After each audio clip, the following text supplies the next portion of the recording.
Chapter 39. Hiram opened his eyes.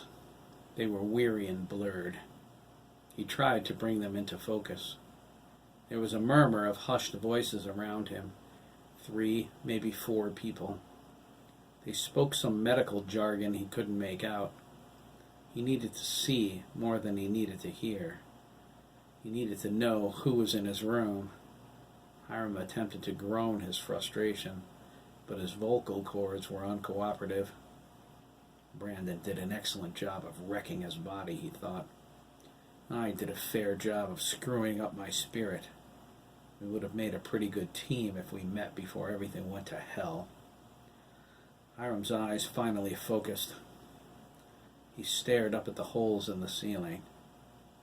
"He's awake," the man's voice said. It was soprano, but authoritative. "There!" Madge exclaimed. It was the dumpy nurse from before. They murmured consensus. Hiram couldn't see everyone talking because he couldn't turn his head. He saw the doctor with the soprano voice, though. He stood at the foot of his bed, looking down at Hiram with a fatherly expression. He was 5'8", heavy-set, with a large bald spot above his forehead. He waddled like a duck when he walked. "Just relax, Brandon," the doctor said, forcing a smile. "I'm Dr. Bronson. I'm taking over your case." "Dr. Bronson is a specialist, Brandon," Madge said. "He deals with injuries of the spinal cord specifically." "You're in good hands," Dr. Bronson said. Hiram closed his eyes and counted to 10. Dr. Bronson resumed rattling jargon. They were discussing his condition. His hair was completely gray now. That concerned him. He wondered what was happening to his body, but dismissed it as irrelevant. Hiram closed his eyes and counted to 10. Dr. Bronson resumed rattling jargon. They were discussing his condition. His hair was completely gray now. That concerned him. He wondered what was happening to his body, but dismissed it as irrelevant in his impatience. Having these people in his room was making him angry. Hiram wanted to leave. His previous out-of-body experience was less than satisfying. He could think of a lot of things he would rather be doing than lying here listening to them babble. He wanted to go back to Lancaster. The thought of it filled him with anxiety. "Would you like to watch some TV, Brandon?" Madge asked. Lame, Hiram thought. He rolled his eyes. At least those still move. Madge thought the sound might keep him from hearing them. She didn't want to raise his anxiety level or frighten him, but Brandon was aging at an incredible rate. They were trying to determine the cause. Madge clicked the remote and left the TV on the news. It was the weather. More thunderstorms, Hiram thought. It figures. When he returned from Lancaster and found Jeremy McKee in his room, dread enclosed his heart. He needed to get back into Brandon's body. He was in agony and starting to dissipate. Hiram thought, if Jeremy detects me weakened like this, he'll destroy me with a sneeze. If I don't get inside the body, I'll fade to nothing out here. He floated above the hospital, able to see through the roof. He didn't understand how, but when he looked back, he saw Coco clearly too. He determined he could see anybody he'd inhabited before, even at great distances. Fortunately, Jeremy couldn't detect him. Hiram thanked a kind fate for that. It would be different if I were inside the body, Hiram suspected. If I'm out here, I'm like a ghost. Jeremy can't see ghosts. They finally left. Hiram didn't know the black-haired boy or the albino, but he recognized Detective Shooter, Jeremy, and Craig. Moments after they left, Hiram poured into Brandon's body and instantly fell asleep. Now, hours later, he felt strong, regenerated. That's what he needed to make everything all right again, to get back inside the body. Once he did, He was safe. He had a good idea what would happen if he didn't make it. Hiram figured he would cease to exist. While he was outside, falling apart, pieces of him disappeared. He never got a sense they were going anywhere. They simply stopped being. Poof, black, nothing, dead, gone, over. Hiram's frustration grew. The doctors were taking an eternity to work through their theories. He didn't dare leave while they were there. He had no idea if Brandon's eyes glowed when he left the body, or if his brainwave patterns changed. He knew they didn't after he was out. He saw that. If they glowed and anyone noticed, it would cause a lot of questions. Hiram didn't want to become a guinea pig. That would involve surveillance. He wanted to transfer to some cushy nursing home where he could come and go as he pleased. Dr. Bronson smiled at him while he drew some blood. Hiram didn't feel the needle. He didn't feel anything below his upper jaw. He focused on the television.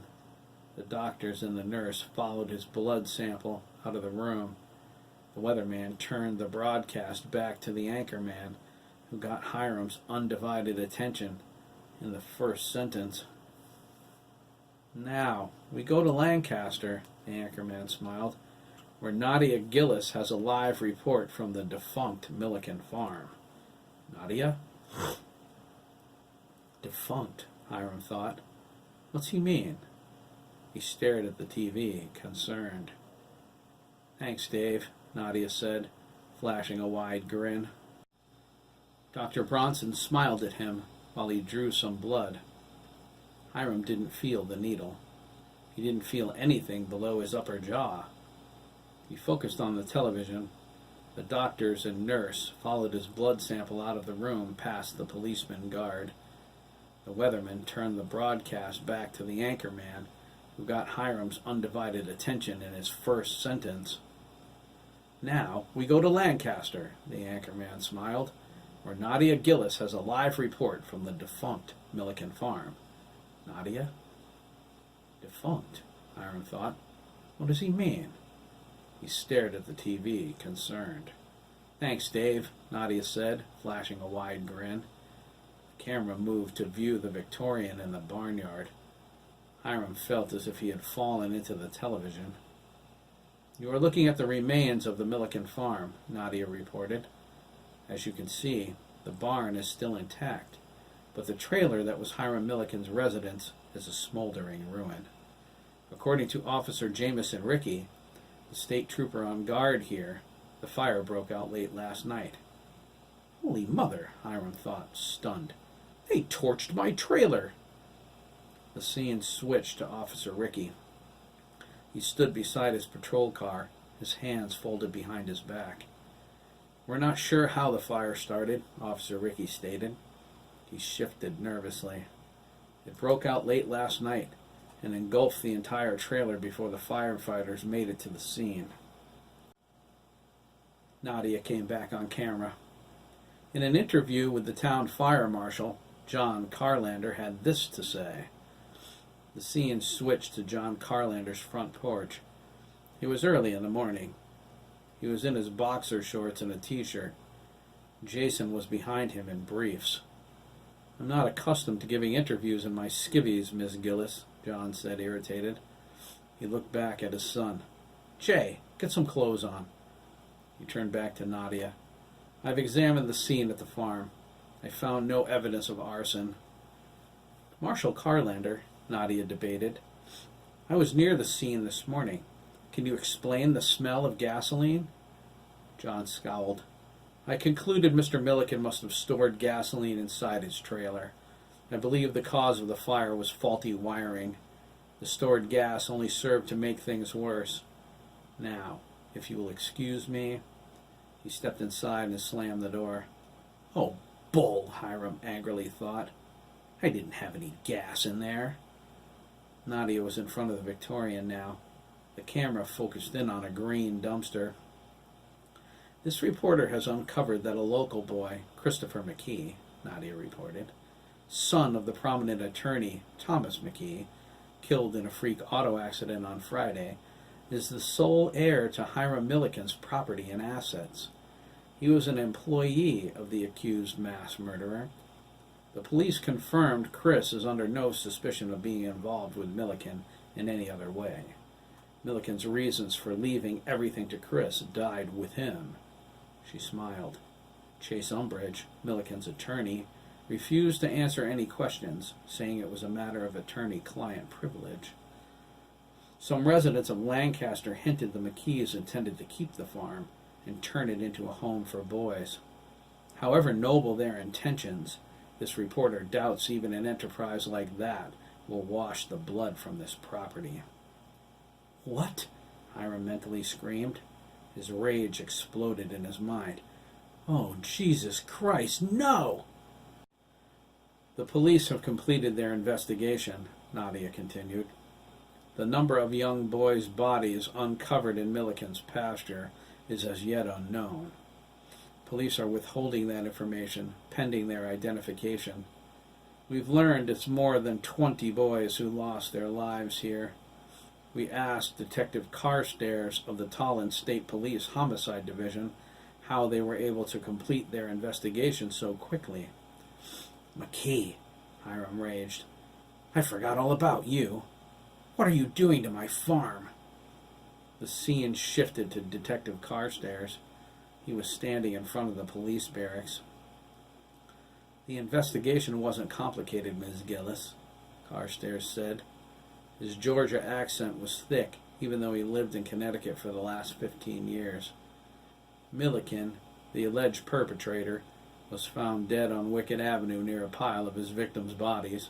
He set them on fire in an attempt to destroy evidence. That seems pretty open and shut to me.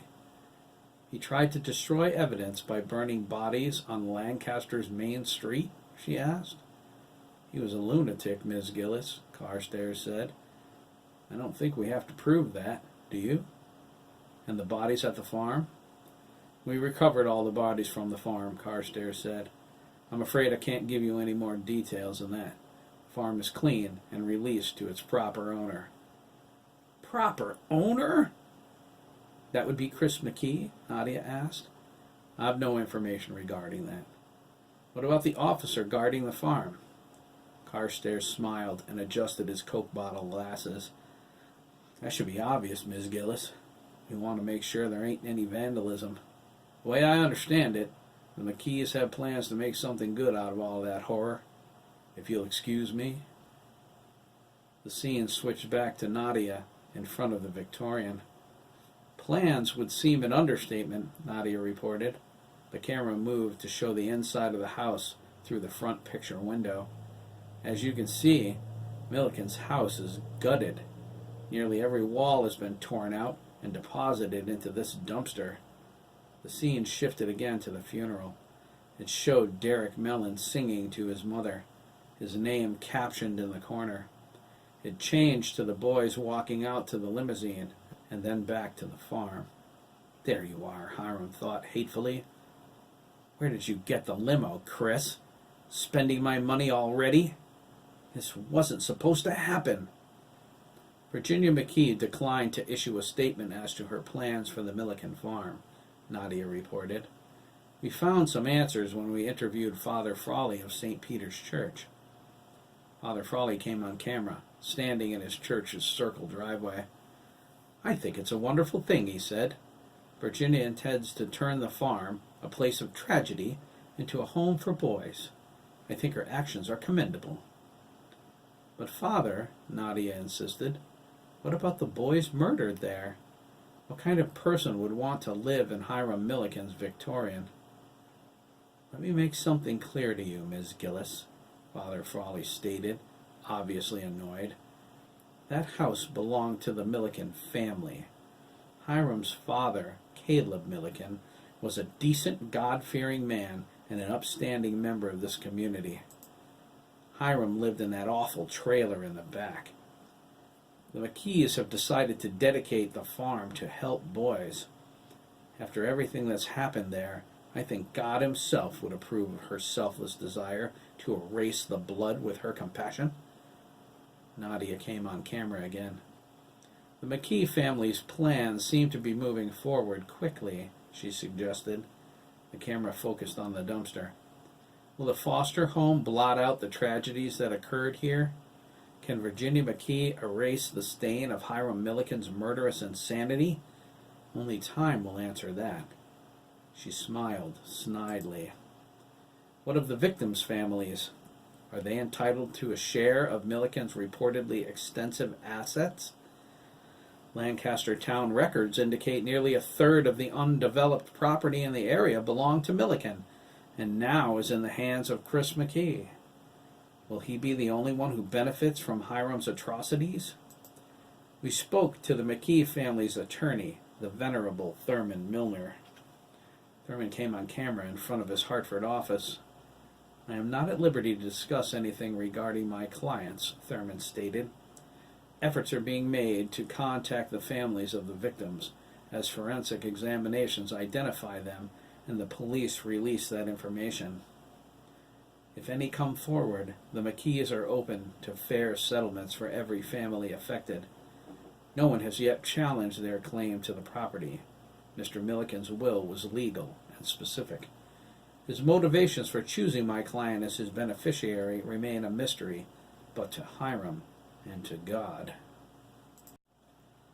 Nadia was in the farm's driveway now. The state police said they expect to close this case soon, she reported. Many questions remain unanswered. The scene switched to the funeral once more. The boys with the limo again. Chris and Dabney were holding hands. The camera focused on them for several seconds. Nadia's voice continued. Virginia McKee and her sons, Chris and Jeremy, were accompanied to the funeral today by several youths. Derek and Douglas Mellon, we have learned, are in Mrs. McKee's custody due to arrangements made with the Mellon family in the event of their death. Dabney Copeland, son of millionaire industrialist and Senate candidate Jerry Copeland, was also with them, along with local boys Craig and Jack Dugan, Jr. Mr. Copeland was unavailable to comment on his son's presence with the McKees. Jack Dugan, Sr. was also unavailable. We were unable to identify a sixth boy in their company, whose name remains a mystery. The scene went back to the front of the Victorian. Are these boys the beginning of Mrs. McKee's attempt to start a foster home? Nadia asked the audience. Is Dabney Copeland a family friend, or is he something more? Will Mrs. McKee petition the state for funds and additional use? My in-depth investigation continues. This is Nadia Gillis reporting live from Lancaster. Back to you, Dave. The anchorman came back on the screen with a smile. Hiram stared at the ceiling, his mind erasing. I forgot all about the will, he thought. I never intended for Chris to inherit anything. It was just a precaution. His rage grew beyond reason due to the simple fact, I'm not dead. Thought of people tearing apart his house, burning his trailer, walking around on his land, and spending his money drove him crazy. Hiram saw red in a shade that matched the color of blood perfectly. McKee blood. They couldn't get to him, so they were destroying his legacy. What about Father Frawley's comment about the Victorian not being his? Screw you, priest. I paid my dues with my grandfather. That house, that land, it's mine. It's all mine. They were turning it into a foster home. They were going to raise troubled boys on his farm. Chris had his land. They burned down my damn trailer. Hiram wondered if they got into the round room yet, his mind filled with dread. If they did, they had his ledger. They were looking through his deepest thoughts, his personal feelings. They know who all my boys are. That frightened him. What would happen once they read the ledger and discovered his secrets? Would he lose everything? Hiram wasn't sure. He needed to get to Lancaster and find out. If cops were guarding the farm, there was no way for him to investigate unless he possessed the officer on duty.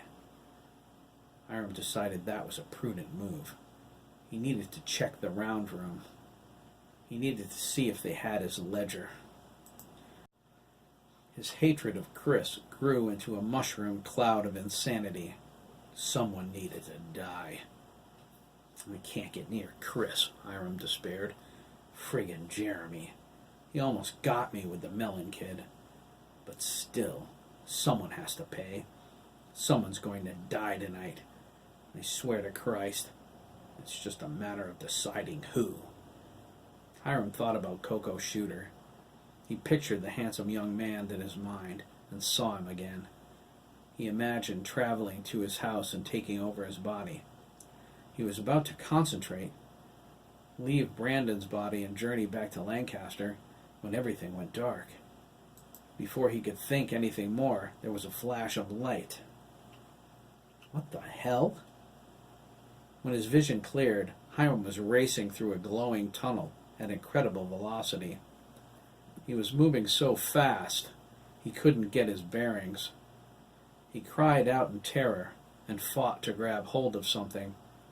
He felt wind rushing through his hair. He felt the tunnel's energy all around him. An aperture appeared some distance in front of him. He stared forward, trying to see what it was. As he drew closer, he saw the inside of a garage. Coco Shooter walked past the opening. Hiram flew out of the tunnel. He stopped directly behind the unaware youth. "What was that?" Hiram cried. He patted his astral body to ensure he was all there. He was whole and in Lancaster. This time he felt no fatigue at all. He was amazed. All I did was think about this kid, and here I am? Fantastic! Hiram thought about Chris. He winced, thinking he would end up back in the tunnel, only nothing happened. He thought about other kids, too, but he remained in Coco's presence. He looked at the boy curiously. Coco was fishing through the storage in the garage. He appeared to be searching for something. Whatever it was, he found it after a few moments. He slipped it into his pocket before Hiram could see what it was. Hiram floated along behind him as he walked back into the house. He thought about Madge, the dumpy nurse, and about being inside her nasty body. In a flash, he was back in the tunnel. "Oh my God," Hiram cried, flying through it once again. The trip was the same, fast and furious. The aperture appeared at the end, only this time it showed the hospital. He flew out of the exit and came to a complete stop, floating in the air behind Madge. Hiram knew what was happening now. He focused his thoughts on Coco and discovered he was right. He was back in the tunnel yet again, racing toward Coco's bedroom.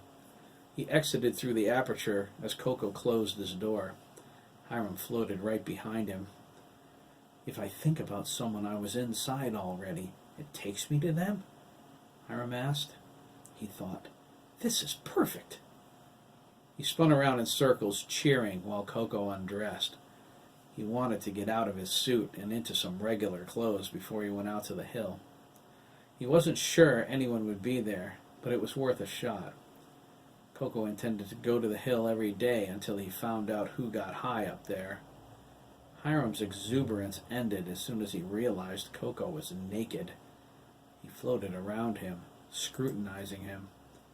He was a perfect candidate for the gift. He lamented his need for Coco's body. If he didn't have to use him right now, he would be an ideal target. Coco dressed. Hiram glared at him hungrily. He took over his body as soon as he was finished. "Ah," Hiram cried, stretching. "That's much better." He looked into the mirror on Coco's dresser and pointed. "You are one handsome little devil," he purred. He winked. "You're going to get the gift. Don't you worry." His expression darkened. "First things first. Someone needs to die." Hiram stepped into the shooter's living room. They had a big screen TV, a Pioneer stereo system, and a gray sectional sofa. There was an 8-point buck mounted above the entertainment center. None of these items interested him, but the gun cabinet did. It was tall, wide, and made from seasoned oak, with glass doors on the front. It was locked, but that didn't matter. Guns weren't Hiram's thing. He opened each of the 3 drawers in front. He knew it had to be there. If Detective Shooter was a hunter, it went with the territory. Hiram held up a hunting knife, slipped it out of his sheath, and checked the gleaming blade. It had a razor's edge. "That's the ticket," Hiram said. His eyes narrowed. "Father Frawley, time to pay the piper." He walked out the front door, headed toward St. Peter's Church.